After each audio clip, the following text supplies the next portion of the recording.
চলো খেতে চলো। না না বউ, এখন একদম সময় নেই। সে কি কথা, আজও তুমি কিছু না খেয়ে চলে যাবে?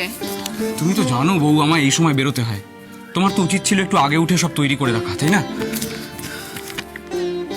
আমার শরীরটা তো কদিন ধরে ভালো নেই, তা তো তুমি জানো। ঠিক আছে, তুমি একটু শুয়ে বিশ্রাম নিয়ে নাও।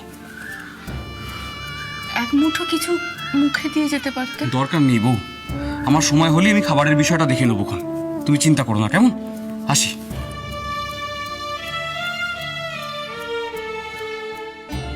আজকেও মানুষটা শুকনো মুখে চলে গেল। সব আমার জন্য হয়েছে ঠাকুর, সব আমার জন্য।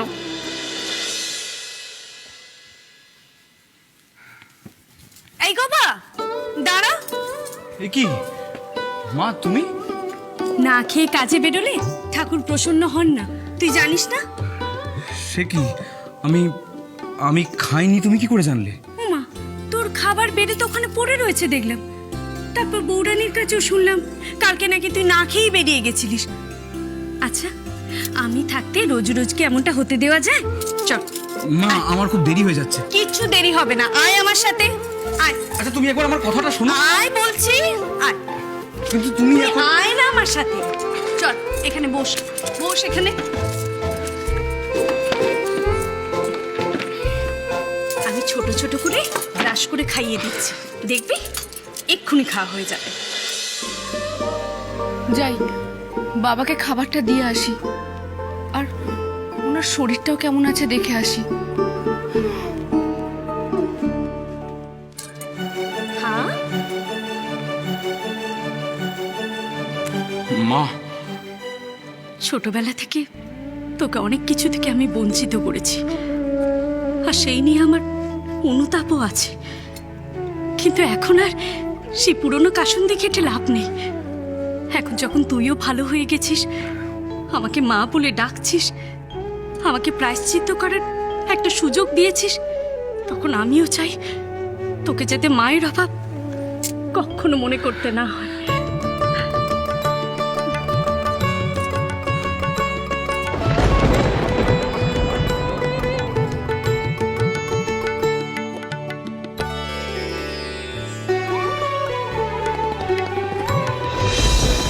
আমি এতবার করে ওকে খেয়ে যাবার কথা বললাম, অথচ আমার কথা শুনলেন না। কাজের অজুহাত দিয়ে বেরিয়ে গেলেন, আর এখানে এসে মায়ের কাছে খাচ্ছেন। তাহলে কি ওর কাছে এখন আমার মূল্য নেই আগের মতন? আমি ফেলনা হয়ে গেছি?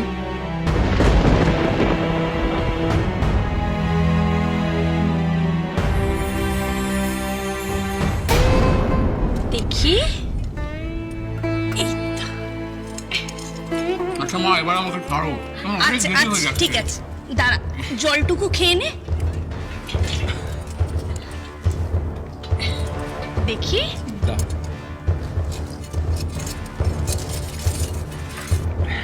দেখি।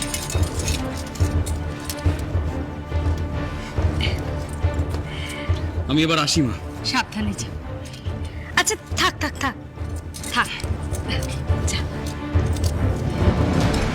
দুক্কা দুক্কা।